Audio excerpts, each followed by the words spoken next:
Yeah, I didn't have anything cool or awesome for Halloween, but I suppose Battletrap here fits the criteria well enough. I mean, he's orange, his face is spooky, and he scares me specifically because his shoulder joint is cracked. But anyway, how is he? Fucking flawed to hell and back, but still enjoyable and fun to handle. Also rather cool for a toy that looks like this from the front. I prefer having him slightly hunched so the hip, shoulder and neck joints are somewhat in a straight line. Also looks better in action poses. I also take off this bullshit cable of him.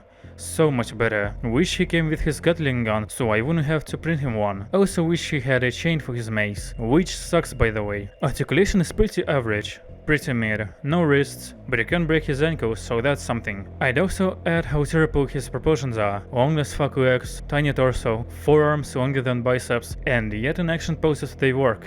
How? Alright, a second terrifying thing about this toy, transformation. Not because there is not enough clearance, or no clearance, but because there's negative clearance for his shoulders to go past the hips. And I wouldn't call it a bad transformation as a whole, swinging his waist around and the whole roof, then folding his legs onto themselves, all while the chest hinges up to become the truck's front is cool. It's cool, but the end result just sucks so bad, and it's such a tragedy because every other tow truck transformer all have awesome alt modes, and it doesn't even have the right sculpt.